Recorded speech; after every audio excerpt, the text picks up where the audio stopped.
आप सभी को आपके भाई आदित्य की तरफ से जय मसीह की आपका स्वागत है आपके अपने YouTube चैनल पुकार में। आज हम जिस विषय पे चर्चा करने वाले हैं वो विषय है राजा सुलेमान द्वारा बनाया गया मंदिर। सबसे पहली बात कि वो मंदिर कैसे बना, जरा सोचिए। ना मशीनें थी, ना क्रेन, ना बिजली, ना लोहे की भारी तकनीक, और फिर भी एक ऐसा मंदिर बनाया जा रहा था जो पूरी दुनिया को हैरान करने वाला था और एक नया इतिहास रचने जा रहा था।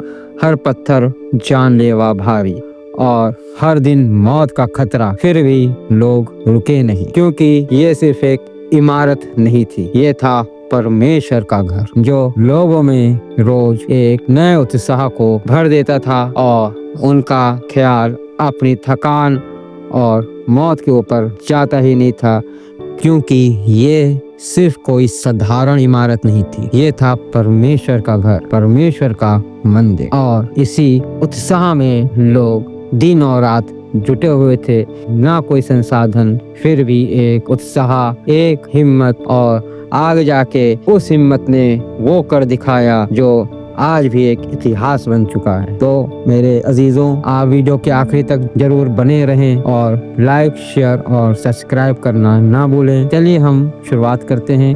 30 मीटर ऊंचा मंदिर, सिर्फ अंदर की दीवारों पर 27 टन शुद्ध सोना। जी हाँ, 27 टन शुद्ध सोना। 8 मीटर ऊंचे कांसे के खंबे, हर खंबे का वजन लगभग 34 टन। पूरी इमारत लेबनान से लाई गई खुशबूदार देवदार की लकड़ी से ढकी हुई फर्श और अंदर 4.5 मीटर ऊंचे विशाल करूब पूरी तरह सोने से मढ़े हुए। सुलेमान का मंदिर कोई साधारण धार्मिक इमारत नहीं था, वह अपने समय की सबसे महंगी, सबसे भव्य और सबसे एडवांस इमारत था। इसे पूरा होने में लगभग 7 साल का समय लगा और इसमें इतना सोना लगा जितना उस दौर में किसी भी दूसरी इमारत में लगाने के लिए सोचा भी नहीं जा सकता था। लेकिन अब आता है वह सवाल जिसने आज तक इंजीनियरों को उलझा के रखा है। मंदिर की नींव में लगे पत्थर 400 टन तक भारी थे। जी हाँ, 400 टन, यानी लगभग 60 हाथियों जितना वजन। उस समय ना क्रेन थी, ना लोहे की कोई पुली थी, ना ही सही तरीके के कोई पहिए थे। तो मेरे अजीजों,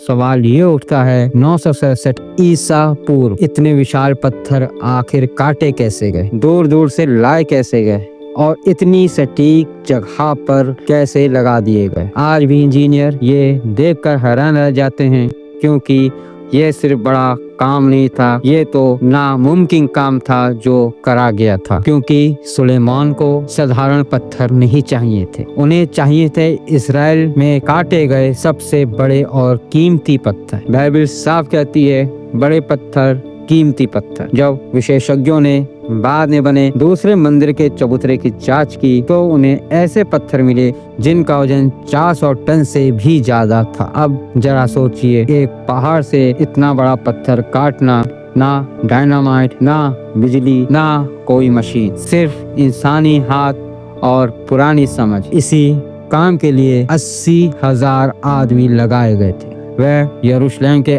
आसपास की पहाड़ियों में खदानों में काम करते थे। सुबह सूरज निकलने से पहले उठते, पैदल खदानों तक जाते और शुरू हो जाता पूरे दिन का सबसे खतरनाक और जानलेवा काम, क्योंकि पत्थर यूं ही मार कर नहीं तोड़ा जा सकता था। खास तौर पर तब जब हर पत्थर को मंदिर में बिल्कुल सही जगह और सही नाप का काट के जोड़ना था। और अब आता है एक ऐसा नियम जो सब कुछ बदल देता है। काम की जगह पर लोहे के औजार की कोई आवाज नहीं आनी चाहिए। हाँ मेरे अजीजों, आपने सही सुना, काम की जगह पर लोहे के औजार की कोई भी आवाज नहीं आनी चाहिए। बाइबल में साफ लिखा है, इसका मतलब था हर पत्थर खदान से ही पूरी तरह तैयार होकर निकलेगा। हर कट, हर किनारा, हर सतह, सब कुछ पहले से। तरीका पुराना था लेकिन कमाल का। पहले देखा जाता चट्टानें कहाँ से टूटेंगी, फिर उस पर लाइन खींची जाती और उस लाइन पे छोटे छोटे छेद बनाए जाते।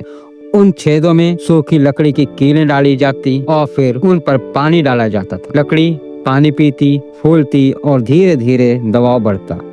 कुछ घंटों में, कभी कभी कुछ दिनों में पत्थर ठीक उसी लाइन से टूट जाता। ना धमाका, ना हथौड़ों की आवाज, ना लोहे की खनक। लेकिन पत्थर तोड़ना तो बस शुरुआत थी, असली खतरा उसके बाद शुरू होता था। 400 टन का पत्थर कई किलोमीटर दूर यरूशलेम तक कैसे पहुंचाया जाए, इसी काम के लिए 70,000 आदमी लगाए गए। ढलानें बनाई जाती, लकड़ी के लट्ठे रोलर की तरह बिछाए जाते और मोटी रस्सियां पत्थर के चारों ओर बांध दी जाती। फिर सैकड़ों आदमी एक साथ खींचते। पत्थर कभी सेंटीमीटर, कभी उंगलियों के जितना ही आगे बढ़ता। 5 किलोमीटर का सफर कई हफ्तों में पूरा होता और हाथ से लगभग हर दिन हर पल। रस्सियां टूटती, पत्थर बेकाबू होता, लोग दब जाते। ना बीमा, ना मदद। एक आदमी गिरता, दूसरी उसकी जगह ले लेता। लेकिन फिर भी काम नहीं रुका, क्योंकि ये सिर्फ राजा का सपना नहीं था, ये परमेश्वर का घर था। और जब आखिरकार सारे पत्थर, सारी लकड़ी, सारा सोना अपनी जगह पर लग गया, तो वो हुआ जिसकी किसी ने उम्मीद नहीं की थी। मंदिर के उद्घाटन के दिन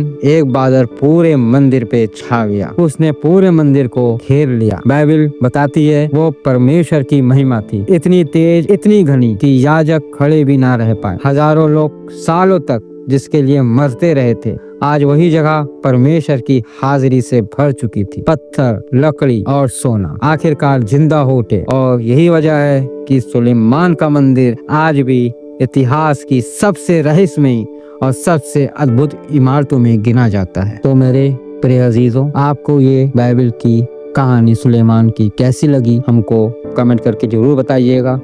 वीडियो आपको पसंद आई हो तो लाइक, शेयर और सब्सक्राइब करना ना भूलें। आप किसी और विषय पे जानकारी चाहते हैं या आप जानना चाहते हैं तो आप हमको कमेंट में बताएं। हम उस विषय पे बिल्कुल वीडियो बनाएंगे, आपको दिखाएंगे, बताएंगे। और आपसे फिर मेरा वही विनम्र निवेदन है कि इसको कुछ लोगों तक जरूर शेयर करें, क्योंकि आपका ये छोटा सा कार्य, आपका ये छोटा सा योगदान परमेश्वर की महिमा को आगे बढ़ाएगा, परमेश्वर के कार्यों को, परमेश्वर के नाम को और बाइबल के वचन को आगे बढ़ाएगा। आपसे फिर मिलते हैं एक और नए वीडियो, एक और नई रोचक कहानी के साथ। परमेश्वर का अनुग्रह, दया, सामर्थ आप सबके साथ सदैव बनी रहे।